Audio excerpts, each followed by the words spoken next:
இன்றைக்கு மழை, வெள்ளம், புயல் இப்படிப்பட்ட பேரிடர் காலங்களில் விவசாய பயிர்கள் சேதமடைகின்ற பொழுது காப்பீட்டு திட்டத்தின் மூலமாக விவசாயிகளுக்கு அதிக இழப்பீட்டு தொகையை பெற்று தந்த அரசாங்கம் அதிமுக அரசாங்கம்.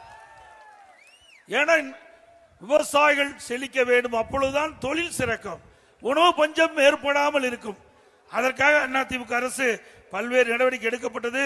அதேபோல விவசாயிகள் உற்பத்தி செய்யப்பட்ட நெல்லை நேரடி நெல் கொள்முதல் நிலையங்களில் கொள்முதல் செய்யப்பட்டது. அதிமுக ஆட்சியில் 10 நேரடி நெல் கொள்முதல் இருந்தது. தற்போது அது மூடப்பட்டு 3 அரசு நேரடி நெல் கொள்முதலில் தான் இப்பொழுது விவசாயிகள் உற்பத்தி செய்யப்பட்ட நெல்லை விற்பனை செய்ய கூடிய நிலை இன்றைய தினம் இருக்கின்றது.